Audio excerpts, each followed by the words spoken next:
ओम शांति। पश्चिम बिहार के सभी भाई बहनें, बाबा के नूरे रत्न, प्रभु प्रेमी एवं हमारी सभी आदरणीय दीदियाँ, आज मेरा ये परम सौभाग्य है जो आप सबके सामने मुझे अपने जीवन की सुंदर सुंदर जो यादें हैं उनको फिर से अपने स्मृति में लाने का एक अवसर आप लोगों ने दिया है। सबसे पहले तो मैं अपने बारे में अपना परिचय खुद ही देना चाहूँगा। मेरा लौकिक नाम अजय और मैं ज्ञान सरोवर वीडियो डिपार्टमेंट से हूँ। ज्ञान सरोवर में, क्योंकि आप सब जानते होंगे, अवेकनिंग चैनल ज्ञान सरोवर की तरफ से ही चलता है। हमारे इंचार्ज प्रशांत भाई जी इस चैनल को चलाते हैं, तो आपको ये आई जाएगा कि कितना ही सेवाएं यहाँ चैनल के माध्यम से हो रही हैं। तो उन सब की सेवाओं को करने में भी हम सब का योगदान होता है। इसके अलावा मैं एक सूरज भाई जी का जो भी क्लासेस वगैरह होती हैं वो सब रिकॉर्ड करना, एडिट करना, वो सब में ये सेवा भी बाबा ने मुझे दी हुई है। इसके अलावा मैंने स्पोर्ट्स विंग का भी एक नया चैनल अभी शुरू किया है, स्पोर्ट्स विंग RERF के नाम से, तो उसको भी मैं देख रहा हूँ।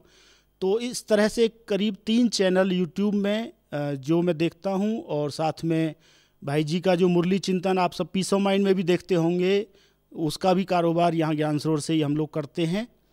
तो ये हमारी मेनली ये सेवा है। अब मैं आता हूँ अपने जीवन की इस अलौकिक कहानी के बारे में, आप सबको उस यात्रा पे ले चलता हूँ। और मैं इस अलौकिक यात्रा में चलने से पहले अपने लौकिक जीवन की कुछ बातें आप सबके सामने शेयर करना चाहूँगा। लौकिक में हम 6 भाई हैं और 2 बहनें। मैं सेकंड लास्ट हूँ। मैं आपके दिल्ली जोन से ही हूँ और बल्लभगढ़ आपने सुना होगा, बल्लभगढ़ क्षेत्र से हूँ जो फरीदाबाद के अंदर आता है। मेरा जन्म एक छोटे से गांव में हुआ। मैं 12वीं तक पढ़ाई किया। उसके बाद जब मेरी पढ़ाई 12वीं की पूरी हो गई, उसके बाद मैं सोच रहा था कि मुझे अभी क्या करना है। कुछ एक ऐसा समय था जब मुझे डिसीजन नहीं ले पा रहा था मैं क्या करना है अभी। एक तरफ मैं अपने लौकिक भाइयों को देखता था जिन्होंने शादी करने के बाद 1-2 साल के बाद वो परिवार से अलग होते जा रहे थे सभी। तो मुझे लगता था कि अब मैं आगे पढ़ूं या नहीं, क्योंकि आगे अगर मैं पढ़ता हूं तो फिर घर को कौन संभालेगा। मुझे ऐसा मतलब अपनी जिम्मेवारी का एहसास होता था कि मुझे अभी घर में हेल्प करनी चाहिए। तो इसलिए मैं असमंजस में था उस समय। और ऐसे ही समय बाबा मुझे मिले। एक माता जी थी हमारे गांव की, उन्होंने मुझे प्रगति पथ प्रदर्शनी की जो किताब है वो दी कि भाई आप फ्री हैं तो अभी ये किताब पढ़ो आप, तो आपको काफ़ी अच्छा ज्ञान प्राप्त होगा। क्योंकि माताओं को वैसे तो समझाना नहीं आता है, इसलिए उन्होंने मुझे ये किताब दी। और क्योंकि मैं तो उस समय फ्री था, कुछ ज़्यादा वैसा कुछ काम नहीं था, तो मेरे को और पढ़ने का इंटरेस्ट भी था। कुछ नई चीज़, जैसे कि आत्मा एक नई चीज़ के लिए खोज रही थी, सत्य की खोज करती थी, वैसे हम उन दिनों बहुत भक्ति भी करते थे। शाम को करीब 1 घंटा हम आरती, भजन, कीर्तन आदि करते थे। तो क्योंकि उस समय का दौर ऐसा चल रहा था, क्योंकि हमारे पिताजी भी बीमार थे, भाई सब अलग होते जा रहे थे, तो एक घर में जो है अशांति का सा माहौल सा था। तो फिर हम लोग शाम को 1 घंटा भक्ति करते थे। हनुमान जी की जय, हनुमान ज्ञान गुण सागर सब रटे हुए थे। तो जैसी वो मेरे को ज्ञान की किताब मिली तो मैंने पढ़ना शुरू किया उसको। मेरे को इतनी अच्छी लगी, मैंने शुरू से लेके एंड तक एक बार पढ़ी। एक बार से मन नहीं भरा तो फिर दोबारा शुरू से लेके एंड तक उसी स्थान पर बैठ के मैंने 2 बार कंप्लीट उसको पढ़ा। और पढ़ते ही मेरा जैसे कि तीसरा नेत्र खुल गया, मुझे सारा ज्ञान क्लियर हो गया। मेरा 95% कोर्स उसी समय हो गया। लेकिन मैं 95 क्यों कह रहा हूँ, क्योंकि उसमें 1-2 बातें थी जो मेरे सवाल जो जहन में आए एक तो ये कि हम 84 के चक्र में आना पड़ेगा, ये मैंने समझा उसमें पढ़ने के बाद कि हर एक आत्मा को ये 84 के चक्र में आना पड़ता है, कोई भी इससे मुक्त नहीं हो सकता। लेकिन क्योंकि हम भक्ति करते थे तो भक्ति में हम मोक्ष को ज़्यादा उत्तम मानते हैं। तो मैं चाहता था कि ऐसा कोई साधन बताएं, ऐसा कोई पुरुषार्थ हो जिससे मैं मुक्ति को प्राप्त करूं, अर्थात परमात्मा के साथ सदा रहूं, इस दुनिया में ना आऊं। क्योंकि हमारा उस समय ऐसा था, स्थिति ऐसी थी, तो हम चाहते थे कि ये सब फिर से ये सब दिन देखने होंगे, इसलिए हम चाहते थे कि इस दुनिया से ही मुक्त हो जाएं। तो उस माता को मैंने बताया कि बहुत अच्छा लगा ज्ञान तो, लेकिन मैं चाहता हूँ कि भाई ऐसा कोई माध्यम हो, ऐसा कोई पुरुषार्थ हमें बताओ जिससे हम मुक्ति को प्राप्त करें। तो माता जी तो अंदर अंदर कहने लगी कि भाई हाँ, ये तो मुक्ति वाली आत्मा है, ये तो हमारे ब्राह्मण कुल की आत्मा नहीं है लग रहा है। तो फिर भी उन्होंने कहा कि ऐसा है, आप ना इसका कोर्स होता है, आप कोर्स करिए, गीता पाठशाला पे जाइए। हमारे गांव में ही गीता पाठशाला थी, हम कभी गए नहीं थे। तो फिर हमने बोला ठीक है। तो हमने सबसे पहले अपनी माता जी को भेजा, क्योंकि हमको थोड़ा सा लगता है भाइयों को ना एक शुरू में जाने में। तो हमने बोला माता जी आप जाइए और आप ये कोर्स करके आइए कैसा है। तो हमारी माता जी गई तो उनको भी बहुत अच्छा लगा, इतना अच्छा लगा, उन्होंने हमको बहुत अच्छा वर्णन किया कि बहुत अच्छा ज्ञान है, आप बहुत शांति मिलती है, आप जाइए वहाँ। तो फिर मैं और मेरा भाई हम दोनों भी ये कोर्स करने के लिए जाने लगे। हमारा कोर्स लगभग 3 घंटे चलता था। शाम को हम जाते थे तो 6 बजे हम लगभग पहुंचते थे, 9 बज जाते थे। हमें इतने सारे क्वेश्चन होते थे हमारे, जानने की इच्छा से, बहस के हिसाब से नहीं, लेकिन जानने के हिसाब से, भूत आत्माएं क्या हैं, प्रेत आत्माएं क्या हैं, सब चीज़ के बारे में जानने के लिए हम काफ़ी टाइम लेते थे। तो इस तरह से हमारा कोर्स हुआ और मुझे बहुत खुशी होती है कि मेरा ये अलौकिक जन्म ये शिव जयंती पर हुआ है। उस समय शिव जयंती के दिन थे, मैं फरवरी 98 में ज्ञान में आया। और उस समय क्योंकि शिव जयंती का समय था तो बहुत, इसलिए बाबा जो कहते हैं ना बच्चों का जन्म सो बाप का जन्म एक साथ, तो मुझे वो बहुत खुशी होती है। इसलिए मैंने कभी भी अपना अलौकिक जन्मदिन नहीं मनाया है, लेकिन शिव जयंती ही मेरा वो अलौकिक जन्मदिन है। बाबा के साथ मैं अपना जन्मदिन मनाता हूँ। तो इस तरह ये अलौकिक जीवन की यात्रा आरंभ हुई। लेकिन जैसे ही मुझे ज्ञान प्राप्त हुआ, मुझे बस ये लगा कि अब ये जीवन तो प्रभु के हवाले है। क्योंकि मैं जो राह ढूंढ रहा था, जो असमंजस्य में था कि मुझे क्या करना है लाइफ में, वो मुझे मिल गया। क्योंकि मैं शादी भी नहीं करना चाहता था, क्योंकि मैं देखता था अपने भाइयों को, सब शादी के बाद एकदम चेंज हो जाते हैं, सब अलग हो जाते हैं, परिवार का कोई ध्यान नहीं रख रहा, मम्मी पापा का कोई ध्यान नहीं रख रहा। तो मुझे लगता था ये तो ठीक नहीं है। इसलिए, और फिर बच्चों की भी वो अपना केयर नहीं कर पा रहे थे ठीक से। तो मुझे लगता था कि फिर शादी क्यों करते हैं लोग जब ठीक से केयर नहीं कर सकते। तो मुझे लगता था कि मैं इस बंधन में नहीं पड़ूंगा, मैं अपने मम्मी पापा की सेवा करूंगा। तो अब वो मुझे राह मिल गई कि अब मुझे क्या करना है। लेकिन फिर भी ऐसा रहता है कि क्या करें, फिर भी लाइफ में कुछ तो करना ही होता है। तो अचानक मेरा परिचय एक बीके डॉक्टर से हुआ, जो हमारे गांव के पास में ही एक कस्बा है जहां पर अपना प्रैक्टिस करते थे वो डॉक्टर। तो उन्होंने, जब उनसे परिचय हुआ और मैं अभी नया ज्ञान में था, तो उन्होंने कहा कि भाई आप ना फ्री हैं तो मैं आपको डॉक्टरी सिखाता हूँ, कंपाउंडरिंग सिखा देता हूँ, तो आप सीख जाएंगे। मैंने बहुतों को सर्टिफिकेट भी दिलाया है, तो आप भी सीख जाएंगे। तो आप आइए 1-2 साल में आप मेरे साथ रहिए। तो अब मेरा लेकिन लक्ष्य कुछ और था। मेरे तो ये जीवन प्रभु के हवाले कर चुका था ज्ञान मिलते ही, कि अब ये जीवन बाबा आपके हवाले है, क्योंकि पवित्र रहना है। मुझे समझ आ गई ये ज्ञान मार्ग में, तो मुझे अब ये जीवन केवल बाबा के लिए जीना है। लेकिन अब मुझे ये था कि भाई मेरे अंदर तो कोई ऐसी विशेष कला विशेषता तो है नहीं, तो मुझे कोई क्यों समर्पित करेगा। तो इसलिए मैंने ये सोचा कि हाँ, मैंने सुना था कि माउंट आबू में जो हेडक्वार्टर है यहाँ पर इसका ये ग्लोबल हॉस्पिटल है, बहुत बड़ा हॉस्पिटल है बाबा का।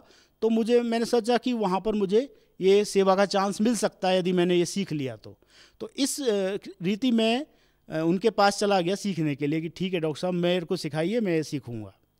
मैं करीब 1 महीने उनके पास था और उन्होंने बहुत दिल से मुझे बहुत सारी चीज़ें सिखाई। लेकिन मैंने देखा धीरे धीरे कि मेरे लिए वो मेडिकल फील्ड नहीं है, क्योंकि मेरा दिल बहुत कमज़ोर है। मैंने फील किया, क्योंकि जैसे कोई पेशेंट आया, उसको चीरना काटना ये सब करते थे डॉक्टर साहब मेरे सामने, और मेरे को भी हेल्प करनी होती थी।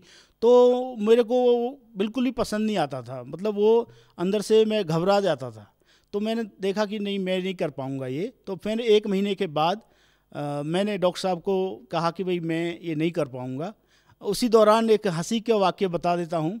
डॉक्टर साहब एक दिन कहते हैं कि भाई चलो अंदर कमरे में और इंजेक्शन, एक न्यूरोबिन का इंजेक्शन भर के लेके आओ। तो मैं लेके आया, तो वो बोलते हैं ये मेरे को लगाओ। मैं बोला डॉक्टर साहब ऐसे कैसे हो सकता है, मैं तो आपको कैसे लगाऊंगा, मैं तो आज तक लगाया नहीं किसी को। तो उन्होंने कहा नहीं कोई नहीं, ऐसे तो शुरुआत करनी होती है एक दिन तो आप लगाओ मेरे को। तो मैंने फिर हिम्मत की, उन्होंने जब इतना फोर्स किया तो मैंने हिम्मत करके लगाया। तो आखिर वो लगा तो दिया, लेकिन उनको काफ़ी दर्द हो गया था। तो वो मेरा एक ऐसा अनुभव है कि बहुत बड़ी चीज़ थी, एक डॉक्टर को इंजेक्शन लगाया। तो उसके बाद ये पार्ट पूरा हो गया। मैंने कहा डॉक्टर साहब मैं ये नहीं कर पाऊँगा, क्योंकि मैं नहीं, इसके लिए उचित नहीं हूँ। फिर मैं हर साल मधुबन में आया करता था। अच्छा, मधुबन में आने की भी एक बहुत सुंदर कहानी है। जैसे ही मुझे ज्ञान में 6 महीने हुए थे और मैं मधुबन में सीजन होता था, मोस्टली पहले दिल्ली वालों की सेवा होती थी नवंबर में, तो उसमें ही आने का मेरे को था कि भाई मुझे मधुबन जाना है। लेकिन मुझे मधुबन केवल बाबा मिलन के लिए नहीं जाना है, लेकिन मुझे सेवा भी करनी है, क्योंकि एक भाई थे वहाँ हमारे गांव के कुमार, वो हर साल पूरा सीजन सेवा करते थे शांतिवन में, तो आके अनुभव सुनाते थे, तो वो मेरे को बहुत अच्छा लगता था। तो मैंने फिर दीदी से मिला सेंटर पे बल्लभगढ़। तो उन दीदी से कहा कि दीदी मुझे मधुबन जाना है। तो उन्होंने कहा भाई आपको तो मैं पहली बार देख रही हूँ। मैं बोला नहीं दीदी, मैं 6 महीने से ज्ञान में हूँ। तो दीदी ने कहा अच्छा 6 महीने से ज्ञान में है तो मेरे से आज आप मिल रहे हैं। मैं बोला दीदी नहीं, मैं तो आता हूँ कभी सप्ते में सेंटर पे आता हूँ, रोज़ तो नहीं आ पाते, रोज़ तो गीता पाठशाला पे क्लास करते हैं, लेकिन आता हूँ तो पीछे कभी ओम शांति करके चला जाता हूँ, ऐसे ज़्यादा मिला नहीं मैं आपसे। तो उन्होंने कहा कि अच्छा ठीक है, कुमार हो तो चलो कोई नहीं, बाबा मिलन में तो आप चले जाओ। मैं बोला दीदी नहीं, लेकिन मेरे को बाबा मिलन के साथ साथ मेरे को सेवा में भी रुकना है वहाँ पर। तो दीदी ने कहा नहीं, ऐसे तो होता ही नहीं है, पहली बार जो भी जाता है वो केवल बाबा मिलन के लिए जाता है, सेवा के लिए अगर जाना है तो आप नेक्स्ट टाइम जाना, पहली बार आप बाबा मिलन करके आ जाओ। तो लेकिन मेरे अंदर इतना उमंग भर गया था सेवा का, क्योंकि वो भाई जो कहानियाँ सुनाता था सेवा की इतनी अच्छी अच्छी, तो मेरे को लगता था कि नहीं मुझे तो सेवा करने हैं। फिर मैं दीदी को फिर रिक्वेस्ट किया कि नहीं दीदी मैं 1-2 महीने सेवा भी करना चाहता हूँ, तो आप उस हिसाब से एक तरफ की टिकट बनाएं। तो दीदी नहीं मान रहे थे, बोला नहीं ये ऐसे होता ही नहीं है, पहली बार आपको मैं देख रही हूँ और पहली बार आप जा रहे हो तो बाबा मिलन करने जाओ बस। फिर अब मैं क्या करूँ, मेरी बहुत इच्छा। तो उस समय तो जैसे कि नए होते हैं तो बहुत नशा होता है, तो मेरा भी इतना नशा था कि जैसे कि बाबा से मेरा डायरेक्ट कनेक्शन है। तो मैं उसी समय दीदी के सामने खड़ा हूँ और मैं 1 मिनट के लिए योग युक्त हो गया। मैंने बाबा से कहा कि बाबा आप तो जानते हैं ना कि मैं कितना निश्चय बुद्धि हूँ आपके ऊपर, और दीदी तो मेरे को नहीं जानती हैं, वो तो पहली बार मिल रहे हैं, इसलिए उनको ऐसा लग रहा है कि पता नहीं कैसा है, इसको जाना चाहिए नहीं जाना चाहिए, लेकिन आप तो बुद्धिवानों की बुद्धि हो, तो क्यों ना मेरी दीदी की भी बुद्धि को आप टच करो कि वो मुझे छुट्टी दे कि नहीं ये बच्चा मेरा निश्चय बुद्धि है और इसको आप भेज दो सेवा में। तो मैंने ऐसे बाबा से 1 मिनट बातें की और 1 मिनट के बाद ही मैंने देखा दीदी कह रही हैं चलो तो लाओ एक तरफ की टिकट के पैसे और जाओ सेवा में आप। तो ये एक मेरा पहला ऐसा अनुभव था कि बाबा से कैसे हम जो मन की बात करते हैं ना और सच्चे दिल से करते हैं, तो कैसे बाबा हमारी हर बात सुनता है। तो फिर 6 महीने के बाद मेरे को बस ऐसा जैसे दीदी ने यस किया कि हाँ आप जा सकते हो मधुबन, मेरे को इतना उमंग उत्साह कि बस वो दिन कब आएगा जब मैं मधुबन जाऊंगा। बस रोज़ वो काउंटडाउन चालू हो गया। रोज़ मैं सोचता था कि मधुबन कैसा होगा, क्योंकि मैं फ़ोटोज़ वगैरह देखता था सेंटर पे मधुबन के, तो इतना आकर्षण होता था, मधुबन ऐसा है, इतना सुंदर है। तो बस ऐसा लगा कि कब वो समय आएगा। आखिर वो समय आया और फिर मैं मधुबन आया, बाबा से मिला।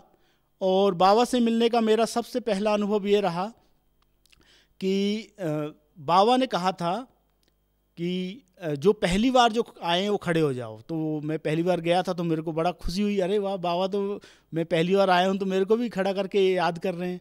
तो फिर बाबा ने कहा कि बच्चे लास्ट अभी भी लेट आए हो लेकिन टू लेट नहीं हुआ है। ये 98 की बात मैं कर रहा हूँ। बाबा ने कहा ये लेट आए हो लेकिन टू लेट नहीं हुआ है, अभी भी चांस है, आप last so fast, fast so first जा सकते हो। तो ये जो बाबा के महावाक्य थे वो मुझे ऐसे लगे तीर की तरह, कि जैसे कि बाबा मेरे से डायरेक्ट बात कर रहे हैं कि बच्चे अभी भी आप भले लेट तो हुए, क्योंकि कब से यज्ञ चल रहा है, लेकिन आप तो 98 में आए हैं अभी, तो लेकिन लेट हो लेकिन टू लेट नहीं, और अभी भी आप आगे जा सकते हो लास्ट सो फास्ट। तो मेरे को जैसे कि वो वरदान मिल गया था। और उससे पहले हमारे गांव के पास में जो कस्बा है वहाँ उपसेवा केंद्र है, वहाँ भी एक बार एक कंपटीशन रखा था बहन जी ने, तो उसमें मैंने पार्टिसिपेट किया था। उसमें क्या था, 15 दिन की मुरलियों का वरदान, स्लोगन, मीठे बच्चे, क्वेश्चन आंसर, धारणा के सार, ये याद करके जाने थे 15 दिन के। और उनमें से आप बहन जी कोई भी किसी भी दिन का आपको वरदान, स्लोगन या कुछ भी पूछ सकती है। तो इस टाइप से वो कंपटीशन था।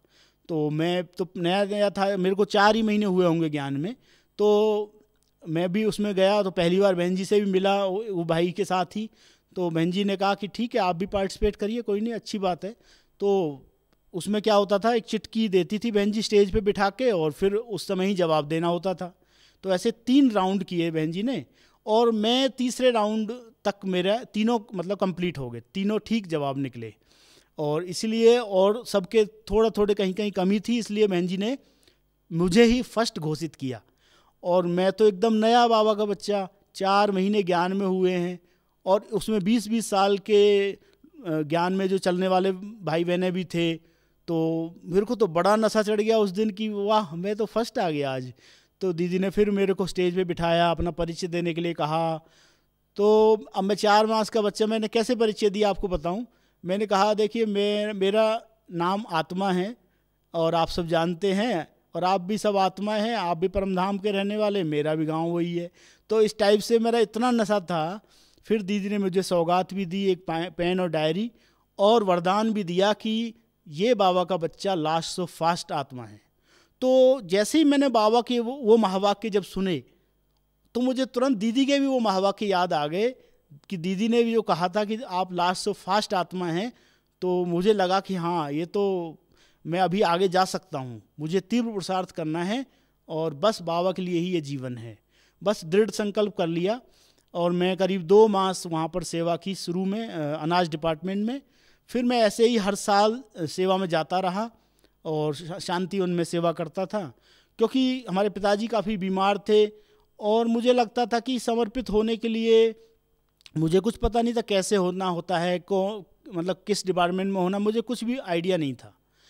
उसी दौरान जब मैं शांतिवन में सेवा कर रहा था, तो ये ओम शांति रिट्रीट सेंटर का ये मॉडल रखा गया था कॉन्फ्रेंस हॉल के सामने। आप लोगों ने भी देखा होगा, बहुत समय तक रखा था, अभी तो मैं समझता हूँ हटा दिया है।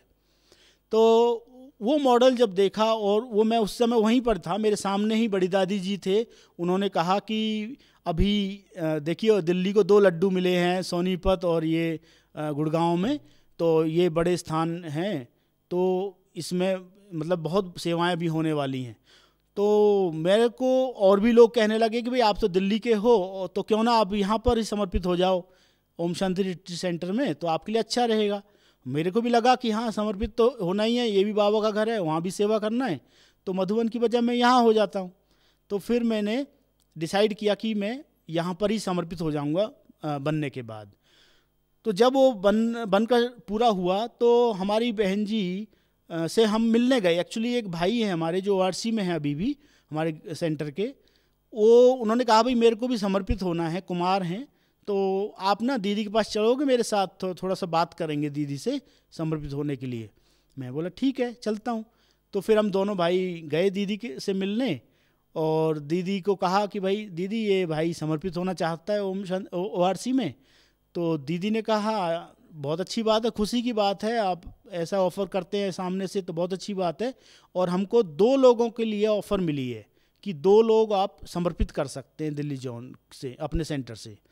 तो एक तो ये भाई हो गया, दूसरा आपका क्या विचार, दीदी ने मेरे को कहा। मैं कहा दीदी अभी है तो मेरा पूरा ही विचार है, लेकिन मैं अभी थोड़ा सा कुछ समय के बाद जाऊंगा, क्योंकि अभी मेरे पिताजी काफ़ी बीमार हैं, तो उनको छोड़ के जाना मुझे अच्छा नहीं लगेगा अभी समर्पित के लिए। तो दीदी ने कहा देखो तो ठीक है, ये सब परिस्थितियाँ चलती रहती हैं, लेकिन अभी आप जाओगे तो आपको फ़ायदा है, क्योंकि अभी एक नया स्थान है, एक नई जिम्मेवारी आपको मिलेगी। पीछे तो हमें भी अभी तो ऑफ़र मिला हुआ है 2 भाइयों को भेजने का, बाद में तो हमें भी अप्रोच करनी पड़ेगी आपको भेजने के लिए। इसलिए अगर आपको समर्पित होना ही है तो फिर डिले क्यों। तो मेरे को दीदी की बात ऐसा लगा जैसे बाबा ही मेरे को समझा रहे हैं, तो मैंने कहा दीदी ठीक है, मेरा भी नाम लिख दीजिए। तो उस दिन से मैंने भी डिसाइड कर लिया कि अभी मेरे को भी ये सेवा में जाना है। उससे पहले ये 9 दिसंबर 2001 को उद्घाटन हुआ था, तो उससे पहले ये दादियाँ, तीनों दादियाँ, बड़ी दादी गुलजार दादी जी और जानकी दादी जी, तीनों दादियों को पहले सोनीपत में आना था, सोनीपत कैंपस को विजिट करना था जो ज़मीन है। तो हमारे सोनीपत के भाई वहाँ रहते हैं हमारे सेंटर के, तो उन्होंने कहा कि आप सेवा में यहाँ आ जाइए 10-15 दिन, और दादियाँ यहाँ आने वाली हैं, तो ये सेवा है, बहुत कुछ रास्ता वगैरह क्लियर करना था, तो कुछ सेवा थी। तो हम 2-3 भाई गांव से गए ट्रैक्टर लेके, और वहाँ पर हमने सेवा की। मेरे को तो खैर भंडारे में सेवा दी भोजन बनाने की, तो मैंने बहुत सारी चीज़ें सीखी वहाँ, रोटी बनाना सब, क्योंकि पहले कभी किया नहीं था लौकिक में। तो फिर दादियाँ आईं ORC के उद्घाटन से पहले, ये है 7 तारीख की बात है, 7 दिसंबर की। तो तीनों दादियाँ आईं, और क्योंकि वहाँ तो छोटा सा कमरा है सोनीपत में, उस समय छोटा सा ही था, तो हम सब मिले दादी से, सब पर्सनली मिलवाया उन्होंने दादी जानकी जी से कि देखो ये भाई हमारे गांव से बुलाए हैं, ऐसे ऐसे उन्होंने ये रास्ता साफ़ किया, और दादी जी ने बड़ी अच्छी दृष्टि दी, टोली दी। तो इधर फिर अपना दीदी का फ़ोन आ रहा है कि भाई आपको ORC में बुला रहे हैं, आपने नाम लिखवाया है समर्पित के लिए, तो आप फटाफट जाइए वहाँ। तो क्योंकि मैं फिर फटाफट वहाँ से निकला, और 8 तारीख को मैं रात को पहुँचा अपने गांव। 8 तारीख को मैं गांव पहुँचा तो मैंने सामान अपना गीता पाठशाला पे रखा, ना कि घर। क्यों? क्योंकि घर में अगर मैं रखता तो मेरे से जो छोटा भाई था, हम दोनों उस समय दुकान भी थी हमारे वहाँ गांव में ही, तो वो चलाते थे हम, क्योंकि हम अग्रवाल फैमिली से हैं, तो कुछ ना कुछ बिजनेस तो करते ही हैं सब भाई हमारे। तो मैं भी उनके साथ हेल्प करता था। तो ये था कि भाई अगर मैं घर गया तो वो मेरे को वापस, मैं दूसरे दिन निकलना था मेरे को, तो वो बोलेगा कि अभी तो आप इतने सेवा करके आए हो, अभी कहाँ जा रहे हो। तो वो मेरे को परेशानी क्रिएट कर सकता है। इसलिए मैंने सोचा कि क्यों ना वो सामान सारा के सारा मैं गीता पाठशाला पे रख दूं, और मैं सीधा घर गया, रात को सोया। सुबह मुरली सुनने जैसे ही मैं आया गीता पाठशाला पे 9 तारीख को, मुरली सुनी, और मुरली करके वहीं नाश्ता करके गीता पाठशाला से वहीं की वहीं मैं सामान उठाया और ओम शांति रिट्रीट सेंटर के लिए पहुंच गया। तो इस तरह ये मेरी समर्पित होने की यात्रा आरंभ हुई 2001 में दिसंबर। अब वहाँ गए, सेवाएं की बहुत। फिर क्या हुआ, वहाँ मेरी सेवा थी, वो थी डाइनिंग में। डाइनिंग के मैं करीब 6-7 डाइनिंग में संभालता था। तो लगभग 9 साल में वहाँ रहा था, और बहुत अच्छी पालना और उमंग उत्साह तो इतना था हमारा शुरू में, बहुत ज़्यादा हर चीज़ में हम ज्ञान योग में भी आगे रहते थे, सेवाओं में भी खूब सेवाएं करते थे। कहीं जैसे उपसेवा केंद्र, उसके अंतर्गत ORC ने बहुत सारे सेंटर्स खोले हैं, तो बहनों को कभी भट्टी करने जाना होता था तो दीदी हमको भेज देती थी कि जाओ उधर सेंटर संभालो। तो 2 भाई हम जाके सेंटर संभालते थे, कोई मुरली पढ़ता था, कोई भोजन बनाता था, कोई भोग लगाता। तो हमें मतलब अच्छा लगता था वैरायटी सेवाएं करना। कभी हम प्रदर्शनी वगैरह करने सेवाओं के लिए चले जाते थे। तो कहने का भाव, स्थूल सेवा के साथ साथ शुरू से ही मुझे मतलब ज्ञान योग की सेवाओं का भी बहुत शौक़ रहा है। और टच द लाइट जब शुरू हुआ तो मैंने उसका भी ये कोर्स किया और मुझे अच्छा लगा, और मैंने 2-3 स्कूलों में जाना शुरू किया, और पूरे 1 साल तक मैं 2-3 स्कूलों में टच द लाइट का ये प्रोजेक्ट जो किया, तो इससे भी मेरे को काफ़ी सीखने को मिला। उस समय हालांकि मेरे पास कुछ साधन नहीं थे, कुछ ऐसा क्लासेस सुनने का कोई माध्यम नहीं होता था, उस समय कोई मोबाइल तो होते नहीं थे। तो 2007 में मैंने मोबाइल ले लिया था सबसे पहले, और उस समय मेरे को ये भी नहीं आता था कि मोबाइल को कैसे कॉन्टैक्ट सेव करते हैं, कुछ भी नहीं। दुकान वाले को ही मैंने पूछा तो कहा भाई ले जाओ, आप सीख जाओगे 4 दिन में। तो इस तरह से ये शुरू हुआ और आज बाबा देखो कितनी बड़ी सेवा करा रहे हैं वीडियो की, और मैं इतनी सारी एडिटिंग और ये सब चैनल के लिए काम करना, तो ये सब बाबा का ही कमाल है। इसमें कोई मेरा तो कुछ है ही नहीं, क्योंकि मैंने कुछ सीखा ही नहीं कहीं। मैं तो कोरा कागज़ आया था, बाबा ने इस पे जो लिखा है ये सब बाबा का ही लिखा हुआ है। तो कहने का भाव, इस तरह ये जीवन यात्रा आगे बढ़ती रही। और 2008 के एंड में मुझे मेरा मधुबन आना हुआ। मधुबन में मुझे समर्पित रूप से रहने का ये मौका मिला ड्रामा अनुसार। तो हालांकि ORC भी बहुत अच्छा है, वहाँ भी बहुत अच्छी सेवाएं हैं, लेकिन पता नहीं क्यों मेरा कोई पार्ट होगा यहाँ पर, बाबा को कुछ विशेष सेवा लेनी होगी इस बेहद घर में, तो इसलिए मुझे 2008 के एंड में मैं यहाँ आया। और मेरे को सबसे पहले जो यहाँ सेवा मिली वो CD सेल काउंटर है यहाँ पर, तो उसमें मैंने सेवाएं दी करीब 4 साल। उसमें पूरा काउंटर भी मेरे को ही जिम्मेवारी मिल गई थी, वो भी एक वंडरफुल कहानी है, इतनी मैं लंबी नहीं सुना पाऊँगा अभी। तो फिर वो काउंटर पे मैं बैठे बैठे फ्री टाइम में मैंने क्या किया, एक लैपटॉप किसी ने मेरे को दिया पुराना, तो मैंने उसको यूज़ करके उसमें मैंने सॉफ्टवेयर डलवा लिया वीडियो एडिटिंग का, और मैं धीरे धीरे वीडियो की एडिटिंग सीखता रहा हूँ बैठे बैठे। तो हमारे इंचार्ज ने देखा कि इसको तो वीडियो का भी शौक़ है, ये सब एडिटिंग वगैरह करने का, क्योंकि हमारा जो वीडियो का इंचार्ज और काउंटर का और साउंड के सब एक ही हैं, हमारे साउंड वीडियो टोटल मिला के ज्ञान स्टोर में एक ही है मतलब। तो फिर उन्होंने कहा कि आपका शौक़ है तो आप वीडियो में हेल्प करो, क्योंकि वीडियो में जो भाई थे वो अकेले थे उस समय, और पीस ऑफ माइंड चैनल वगैरह उस समय नहीं था। तो फिर उन्होंने कहा कि आप उधर भी हेल्प करो। तो मैं धीरे धीरे कैमरे पे जाता था, उनको हेल्प करता था कैमरे में रिकॉर्डिंग करने में, फिर छोटी मोटी कोई एडिटिंग है वो करनी शुरू की। तो धीरे धीरे कहने का भाव ये है कि मेरा काउंटर से शिफ्ट होकर मैं वीडियो डिपार्टमेंट में शिफ्ट हो गया। और वीडियो में भी अब मेरे को जैसे मोस्टली टाइम तो इसमें बिजी रहते हैं, लेकिन कई बार ऐसा लगता था कि हम लोग थोड़ा सा और भी कुछ कर सकते हैं एक्स्ट्रा। तो हमने विचार किया कि क्यों ना हम, क्योंकि सूरज भाई आपको जानते हैं ज्ञान स्वर में ही रहते हैं, तो सूरज भाई से क्यों ना मुरली का चिंतन रोज़ का करवाया जाए, ये विचार आया मेरे को। क्योंकि जब भी अव्यक्त वाणी चलती थी बाबा की, तो वो दूसरे दिन यहाँ पर उसका मुरली का चिंतन करके सुनाते थे कि बाबा ने अभी क्या कहा है और अभी क्या होमवर्क करना है हमें। तो मैंने सोचा कि क्यों ना रोज़ की मुरली का ही चिंतन करवाया जाए भाई जी से, और उसको यूट्यूब पे डाल दिया जाए। तो रोज़ की मुरली का चिंतन हमारे BK भाई बहनें सुनेंगे तो उनको काफ़ी हेल्प मिलेगी उनके पुरुषार्थ में। तो इस सोच के लिए फिर मैंने ये शुरू किया मुरली चिंतन का प्रोजेक्ट। तो हमने भाई जी से बात की, तो भाई जी ने कहा ठीक है कर लिया करो।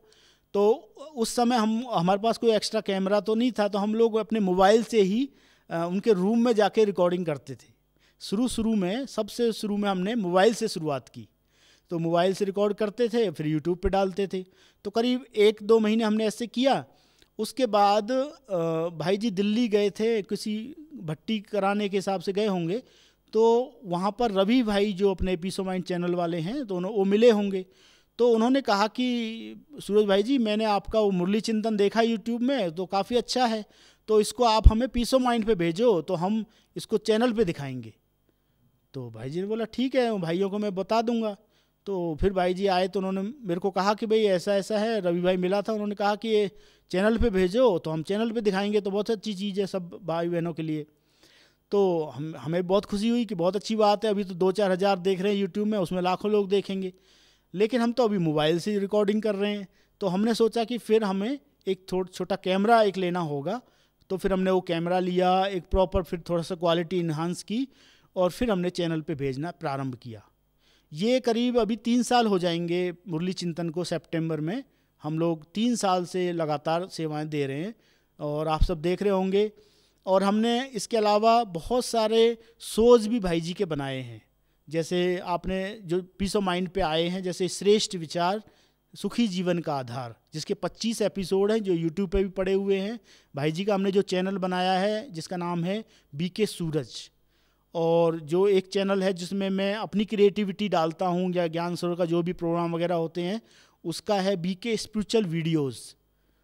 तो भाई जी का फिर हमने ये बनाया। उसके अलावा हमने लॉकडाउन में, क्योंकि भाई जी अवेलेबल थे यहाँ पर, तो हमने और क्या किया, ये गहरी बातें, करीब 30 एपिसोड हमने गहरी बातों के एक एक टॉपिक पे बीके भाई बहनों के लिए बनाए हैं, वो भी भाई जी के चैनल पे पड़े हुए हैं। उसके अलावा हमने गीता ज्ञान सर्व समस्याओं का समाधान, ये गीता पूरा गीता को कैसे वर्तमान की परिस्थितियों में कैसे यूज़ कर सकते गीता ज्ञान को, तो इसके आधार पे हमने ये शो बनाया है। लगभग 37 एपिसोड हैं इसके, तो ये भी आप यूट्यूब पे देख सकते हैं। तो इस तरह कहने का भाव ये कि बाबा कुछ ना कुछ नया हमें टच करते हैं और भाई जी उसके लिए तैयार होते हैं, तो हम लोग कुछ नया नया करते रहते हैं।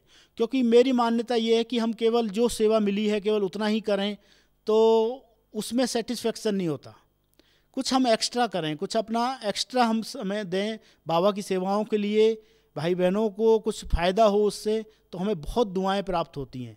और मैंने ये महसूस किया है कि ज्ञान योग के साथ साथ हमें मतलब सेवाओं से बहुत खुशी प्राप्त होती है, बहुत दुआएं प्राप्त होती हैं, और ये सेवाएं हमें बहुत आगे बढ़ाती हैं यदि हम अपने दिल से उन सेवाओं को करते हैं।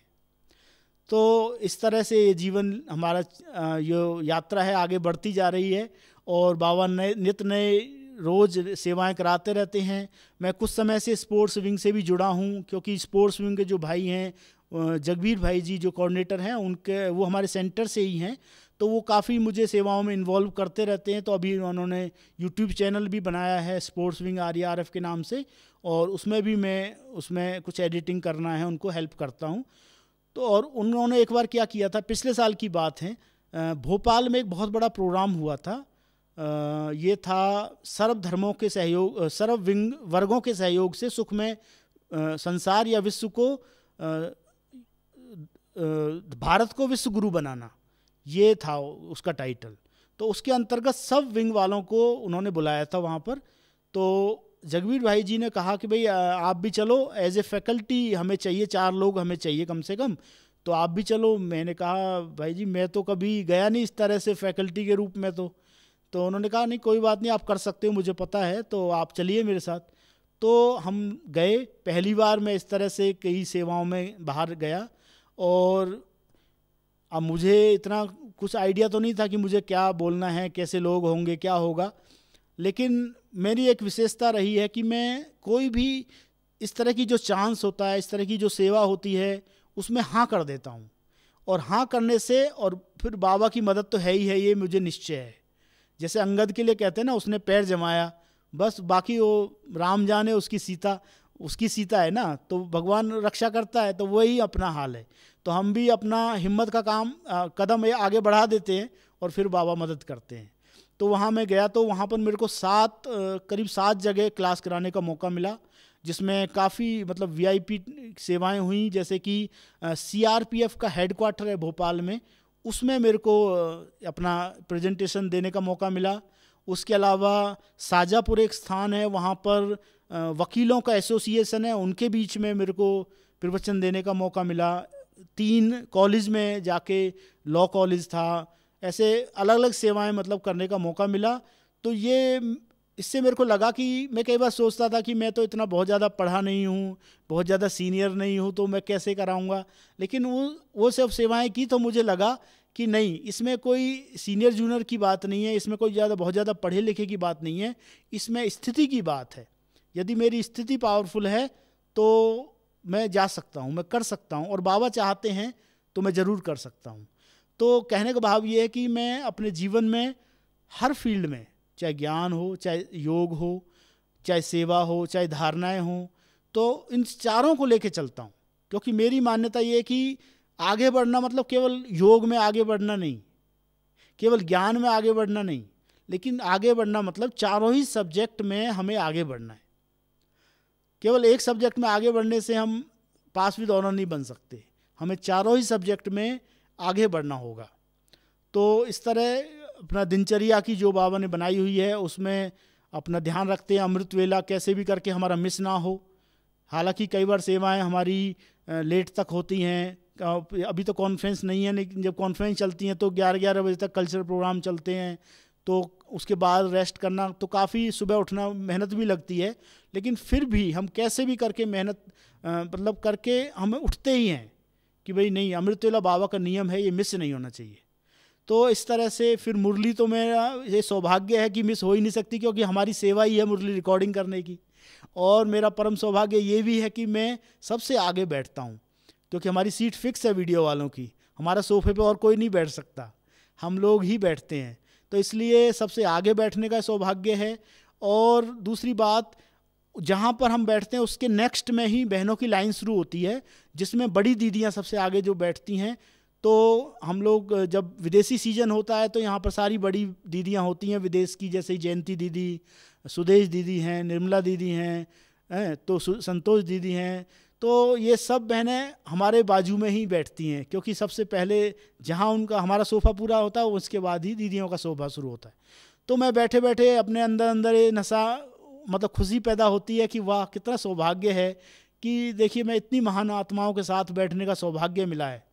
मैं कहाँ गीता पाठशाला से, और कहाँ बाबा ने मुझे इतनी ऊंची जगह पे इतनी बड़ी महान आत्माओं के साथ ये पाठ बजाने का सौभाग्य दिया, सामने सबसे आगे बैठने का सौभाग्य दिया। तो कहने का भाव ये है कि एक सेवा में भी जो खुशी होती है वो बाबा का कमाल है कि इतनी अच्छी सेवाओं का मौका दिया है। तो मैं बस इतना ही कहूँगा कि बाबा ने मुझे अपना चुना, अपना योग्य समझा, क्योंकि मैं तो इस काबिल नहीं था कि मैं भगवान के काम आ सकूं। मैं तो समझता था मैं तो कुछ नहीं हूं, लेकिन बाबा ने ही अपना बनाया। बाबा ने ही कलाएं, विशेषताएं भरी, गुण भरे, शक्तियां भरी, और ये इस तरह से ये जीवन अब चल रहा है आगे। और अब आगे बाबा को क्या कराना है, एक हंसी की आपको बात बताता हूँ। अभी सरिता बहन ने मेरे को कहा कि भाई ऐसे ऐसे आपका अनुभव हमें रखना है, तो आप कराएंगे? मैं बोला ठीक है दीदी, आप जैसा बोलते हैं करा देंगे। तो उन्होंने कहा कि अपना फ़ोटो भेजिए आप ना, हम थंबनेल में डालेंगे।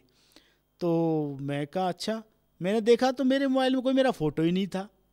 तो मेरे को वंडर लगा, मैं सारी दुनिया का वीडियो निकालता हूँ, फ़ोटो निकालता हूँ, मेरा कोई फ़ोटो ही नहीं है।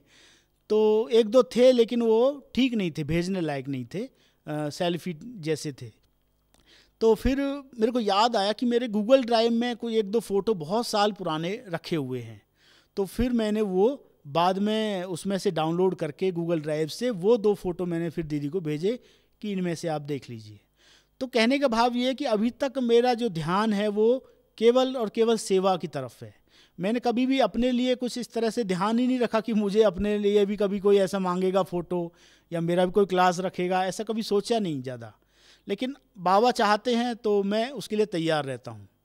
तो आगे भी भविष्य में जो भी बाबा सेवा देंगे, जो भी आप लोगों के माध्यम से या कोई भी किसी भी का भी मेरे को मतलब ये ऑफ़र होगा, तो मैं ज़रूर बाबा की ये सेवा ज़रूर करूँगा। और बस इतना ही अनुभव शेयर करके मैं अपना वाणी को विराम देता हूँ। आप लोगों का थैंक्स, आपने मुझे सेवा का चांस दिया। और क्योंकि मैं तो दूसरों का ही रिकॉर्डिंग करता रहता हूँ, तो अपना तो करना बहुत मुश्किल होता है। एक बार की और हंसी की कहानी सुनाता हूँ। एक बार संतोष दीदी रसिया वाले यहाँ थे, तो उन्होंने कहा नहीं, उनको मैं माइक देने जा रहा था, तो उन्होंने कहा कि ऐसा है आप ना माइक मेरे को मत दो, पहले आप अपना अनुभव सुनाओ। रसिया वाले सारे बैठे हुए थे भाई बहने। तो मैं एकदम घबरा गया। मैं दीदी नहीं, मैं तो आपको माइक देने आ रहा हूँ। नहीं, उन्होंने कहा नहीं आप अपना सुनाओ ना पहले कुछ। तो मैं कहा दीदी मैं तो अचानक कैसे कैसे सुनाऊँ। फिर मेरे को कुछ याद आया, तो मैंने कहा दीदी ऐसा है, मैंने जीवन में बहुत बड़ों बड़ों को माइक दिए हैं, लेकिन माइक पहली बार पकड़ा है। तो दीदी इतनी हंसी, और दीदी ने फिर सब रसिया में ट्रांसलेट करके रसिया वालों को भी सुनाया, तो वो सब भी बहुत हंसे। तो कहने का भाव ये है कि हम दूसरों का रिकॉर्डिंग तो करते रहते हैं, दूसरों को माइक तो देते रहते हैं, लेकिन खुद कभी भी इस तरह से हम आने का सोचते भी नहीं ज़्यादा। लेकिन अगर बाबा चाहेंगे तो हम ज़रूर ये सेवाएं करेंगे, और आप अगर ऐसा ही मौका देते रहेंगे तो हम ज़रूर आपसे मिलते रहेंगे। ओम शांति, धन्यवाद। अभी 1 मिनट हम बाबा को याद में बैठते हैं।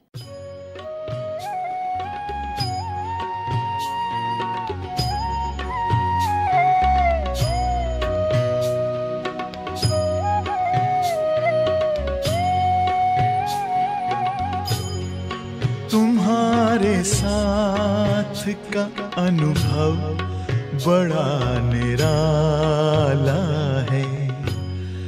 तुम्हारे तुम्हारे साथ का अनुभव बड़ा निराला है। मिले न स्वर्ग में वो सुख लुटाने वाला है। तुम्हारे साथ का अनुभव बड़ा